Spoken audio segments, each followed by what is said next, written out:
कुछ बच्चियां जो बलूचिस्तान से हमारी बहनें और बेटियां हैं, वो इस्लामाबाद प्रेस क्लब के सामने एक अपना एहतजाज रिकॉर्ड कर रही हैं और कहा यह जा रहा है कि हुकूमत को कोई उन पे ध्यान नहीं है या परवाह नहीं है। ऐसी कोई बात नहीं, क्योंकि वो हमारी बच्चियां हैं। हालांकि वो एक इंतहाई इम्पोर्टेंट सड़क के ऊपर एहतजाज कर रही हैं, इसके बावजूद के रेड जोन और एहतजाज के बारे में जो लेजिस्लेशन इस हाउस ने की है और जो कोर्ट्स के हुक्म है, उसके बावजूद उन बच्चियों को वहां पर पिछले कई दिन से सिक्योरिटी और फैसिलिटेट करने की पूरी कोशिश कर रहे हैं। मुख्तलिफ तरीकों से हुकूमत उनसे राब्ता भी रखे हुए है, हमारी ज़िले इंतज़ामिया का भी राब्ता है। बहुत ही नोन एंकर्स जो हैं, मैं अगर कहेंगे तो उनके नाम भी ले दूंगा, उन्होंने भी इसमें कोशिश काविश की है। कल ही ह्यूमन राइट्स की लापता अफराद के बारे में एक बहुत बड़ा नाम है मिसेस आमना जंजुआ साहिबा। मैं ज़ाती तौर पे उन्हें मिला हूं। मैंने गुजारिश की है, देखिए वो उनकी कोई भी जो चीज़ है उसे कानून और ज़ाब्ते के मुताबिक हम हैंडल करना चाहते हैं, लेकिन अनफॉर्चुनेटली वो एहतजाज जिस मकसद की बजाय वो फोटो सेशन वहां हो रहा है, लोग वहां जाकर अपनी मार्केटिंग के लिए और चंद एक ऐसी खवातीन या बंदों के हाथों में भी वो एहतजाज यरगमाल रहा जिन्होंने अपना जाती पॉइंट स्कोरिंग के लिए उसको इस्तेमाल किया। मैं बारहा उनसे बैक डोर पे राब्ता करता रहा हूं और अभी भी राब्ते में हूं। मुझे वहां जाने में हुकूमत की तरफ से कोई आर नहीं है, लेकिन हमें कोई ना कोई बात जो उनकी मुतालबात हैं उस पर कोई सेटल करके कोई एक जामे लाहे अमल के साथ मैं जा सकता हूं, और हमारी तरफ से कोई उसमें कमी नहीं।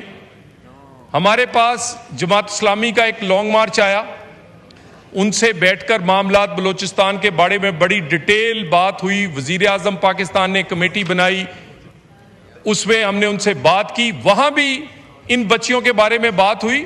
हमने बड़े खुले दिल से कहा कि आप इस्लामाबाद आए, आप इनके पास जाएं, हम हाजिर हैं।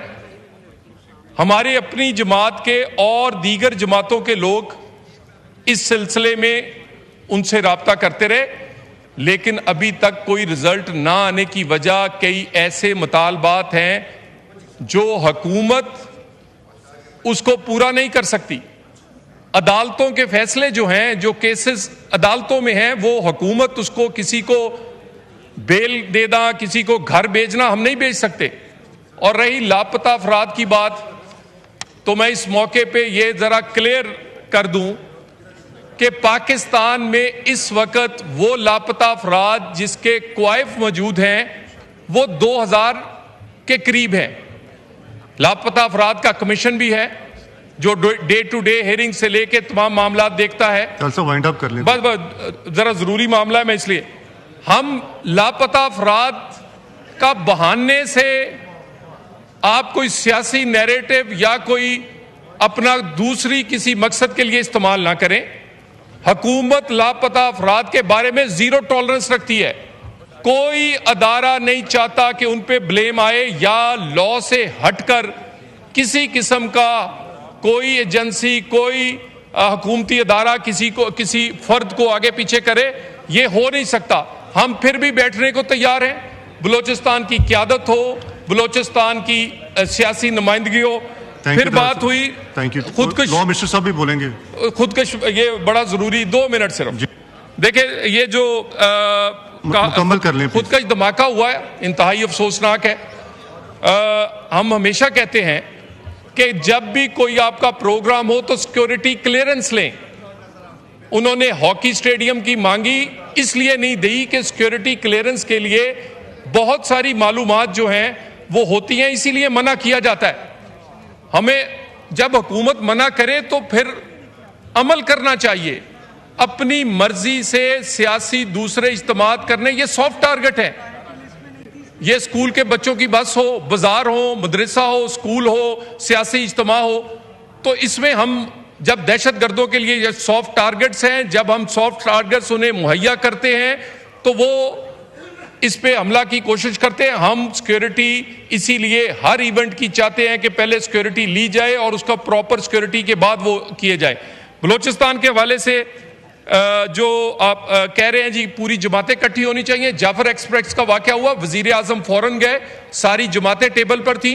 उसके बाद इसी हाउस में एक सिक्योरिटी की मीटिंग इन कैमरा हुई जिसमें तमाम जमातें सिवाय पीटीआई के सारी शामिल हुई। हुकूमत किसी वक्त भी जब भी सियासी जमातों को ऑन बोर्ड लेने की बात हो, ऑल पार्टी कॉन्फ्रेंस की बात हो, हम हमेशा, और ये जो नेशनल एक्शन प्लान है ये सारी सारी सियासी जमातें, सारी सूबाई हुकूमतों से मिलकर बनाया है। सो नेशनल एक्शन प्लान जो है इस पर जितना अमल होगा उतनी दहशतगर्दी में कमी आएगी। इस पे मजीद, क्योंकि अभी टाइम कम है, आप बार बार थैंक यू, तो मैं इस पे इसी माइक खोलिए प्लीज। हाले से हम किसी भी सियासी जमात, अभी मौलाना साहब ने जो तजवीज़ दी है, हम तो हमेशा कहते हैं कि बिल्कुल बैठना चाहिए, बैठते हैं। और जो वफाक जो है वो हमेशा अपने सूबों के साथ दहशतगर्दी के हवाले से, नेशनल एक्शन प्लान हो या दूसरे मामलात हो, हम मुकम्मल उनके साथ खड़े हैं। और ये तभी ख़त्म होगी जब सियासी तौर पर हम मुत्तहिद होंगे। सिक्योरिटी फोर्सेज लड़ रही हैं, लेकिन सियासी तौर पर जब हमारी पॉलिटिकल फोर्सेस अपनी सिक्योरिटी फोर्सेस के पीछे खड़ी होंगी, उसी तरह जैसे 2013 से 18 के दरमियान हुए थे, तो ये दहशतगर्दी खत्म होगी। Thank you very much.